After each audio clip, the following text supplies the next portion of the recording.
कोलकाता, जहां फुटबॉल सिर्फ खेल नहीं एक जुनून है। और जब खबर आई कि लियोनेल मेसी भारत आ रहे हैं तो लाखों लोगों को लगा ये उनकी जिंदगी का सबसे बड़ा दिन होगा। लेकिन जो लोगों के साथ करोड़ों रुपए का फ्रॉड हुआ वो किसी ने नहीं सोचा था।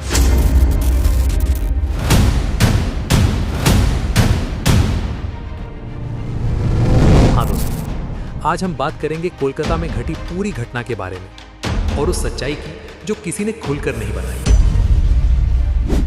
लियोनेल मेसी को भारत में लाने का ये पूरा खाका बड़े स्पोर्ट्स प्रमोटर्स और इवेंट ऑर्गेनाइजर्स ने तैयार किया था।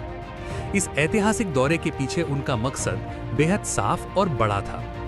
देश में फुटबॉल को प्रमोट करना, फैंस को उनके आदर्श से रूबरू करवाना, एक भव्य स्टेडियम इवेंट आयोजित करना और इतिहास के पन्नों में एक कभी ना भूलने वाली याद दर्ज करना। और इस महाआयोजन के लिए कलकत्ता को चुना जाना कोई इत्तेफाक नहीं था, बल्कि ये एक सोचा समझा फैसला था, क्योंकि पूरी दुनिया जानती है कि सिटी ऑफ जॉय का फुटबॉल इतिहास कितना गहरा है और यहाँ के लोगों की रगों में खून नहीं, फुटबॉल दौड़ता है। 13 दिसंबर 2025 की रात 1:30 से 2:30 बजे के बीच लियोनेल मेसी भारत के नेताजी सुभाष चंद्र बोस इंटरनेशनल एयरपोर्ट कोलकाता शहर में पहुंचते हैं। उनके साथ उनके खास दोस्त और इंटर मियामी के साथी लुइस सुआरेज और रॉड्रिगो डी पॉल भी आए थे। एयरपोर्ट के बाहर हजारों फैंस घंटों इंतजार कर रहे थे, सिर्फ एक झलक के लिए। कुछ लोग पूरी रात एयरपोर्ट के बाहर खड़े रहे, क्योंकि उनके लिए मेसी भगवान से कम नहीं थे। एयरपोर्ट पर लियोनेल मेसी को भारी सुरक्षा घेराबंदी में सीधे बाहर ले जाया गया, ताकि आम फैंस और मीडिया उनके करीब न पहुंच सके। कोलकाता के लेक टाउन इलाके में मेसी की 70 फीट की एक विशालकाय मूर्ति तैयार की गई। बताया जाता है कि इस विशाल प्रतिमा को तैयार करने में करीब 12 से 15 लाख रुपए का भारी भरकम खर्च आया था, जिसे ऑर्गेनाइजर्स ने मेसी को दिया जाने वाला अब तक का सबसे बड़ा सम्मान बताया था। इस मूर्ति के अनावरण के लिए सुबह 10:30 बजे का वक्त तय किया गया था और इसे एक भव्य इवेंट की तरह प्रस्तुत किया गया। हर किसी की आंखों में बस एक ही सपना था कि मेसी खुद वहां आएंगे, अपनी इस प्रतिमा को देखेंगे और अपने फैंस के बीच कुछ सुकून के पल बिताएंगे। लेकिन अफसोस, सुरक्षा कारणों से मेसी ने अपने होटल से वीडियो कॉन्फ्रेंसिंग के माध्यम से प्रतिमा का अनावरण किया, जिसमें पश्चिम बंगाल के मंत्री सुजीत बोस और बॉलीवुड अभिनेता शाहरुख खान जैसे अन्य व्यक्ति मौजूद थे। ठीक इसी वक्त उम्मीदों का ये गुब्बारा फूटने वाला था और कहानी यहीं से एक नया और कड़वा मोड़ लेने वाली थी। सुबह करीब 11 साढ़े 11 बजे मेसी सॉल्ट लेक स्टेडियम पहुंचते हैं। सबकी आंखें टिकी थीं टनल पर।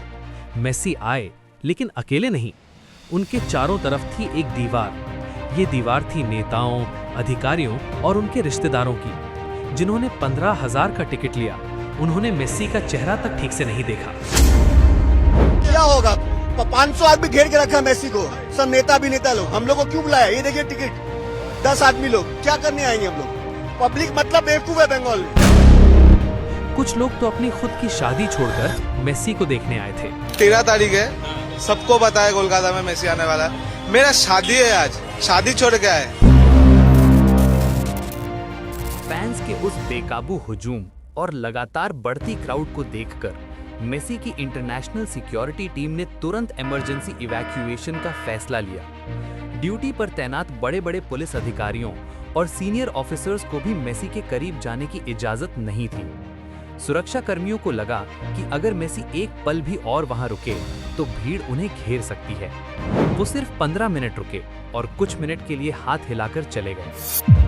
इसी मिसमैनेजमेंट के कारण स्टेडियम में माहौल बिगड़ गया। हजारों रुपए खर्च करने के बाद भी मेसी को न देख पाने का गुस्सा इतना भयानक था कि लोगों ने कुर्सियां उखाड़ दी, मैदान पर बोतलों की बारिश कर दी। इतना ही नहीं, बल्कि उनका गुस्सा बंगाल के मंत्री अनूप मजूमदार पर भी फूट पड़ा। उनको भी बोतलें मारी गई और ऑर्गेनाइजर्स के खिलाफ लगाए गए बैनर फाड़ डाले। लोग चिल्ला रहे थे, हमने पैसे दिए हैं, हमें मेसी दिखाओ। स्थिति तब बेकाबू हो गई जब जुनूनी फैंस सुरक्षा घेरा तोड़कर सीधे मैदान के भीतर घुस आए। वो सॉल्ट लेक स्टेडियम, जो फुटबॉल की इबादत के लिए जाना जाता था, उस रात फैंस के आंसुओं और ऑर्गेनाइजर्स के खिलाफ नारों से दहल उठा। लेकिन इस पूरे दौरे का सबसे चौंकाने वाला और विवादित हिस्सा था द 10 लाख हैंडशेक। जी हाँ, आपने सही सुना। ऑर्गेनाइजर्स ने एक ऐसा special meet and greet package तैयार किया था जिसमें मेसी से हाथ मिलाने और उनके साथ एक तस्वीर खिंचवाने की कीमत 10 लाख रुपए रखी गई थी। कई अमीर फैंस और बिजनेसमैन ने सिर्फ उस एक पल के लिए ये मोटी रकम चुकाई थी। जैसे ही भीड़ बेकाबू हुई, इवेंट ऑर्गेनाइजर्स, सिक्योरिटी हेड और स्टेडियम अथॉरिटी के बीच झगड़ा शुरू हो गया। ऑर्गेनाइजर्स पुलिस पर दोष डाल रहे थे कि सुरक्षा कम थी और पुलिस मैनेजमेंट को कोस रही थी कि उन्होंने क्षमता से ज्यादा टिकट क्यों बेचे और वीआईपी भीड़ को कंट्रोल क्यों नहीं किया।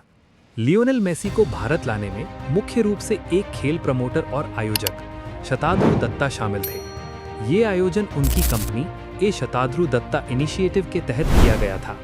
इस भारी हंगामे के बाद कोलकाता पुलिस ने शनिवार 13 दिसंबर को मुख्य आयोजक शताद्रु दत्ता को कोलकाता एयरपोर्ट से गिरफ्तार कर लिया। ये गिरफ्तारी तब हुई जब वे मेसी के साथ हैदराबाद जाने की तैयारी कर रहे थे।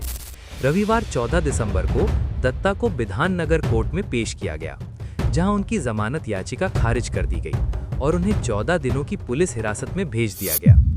पुलिस के अनुसार दत्ता ने उन सभी लोगों को पैसे रिफंड करने का लिखित आश्वासन दिया है जिन्होंने इवेंट के टिकट खरीदे थे।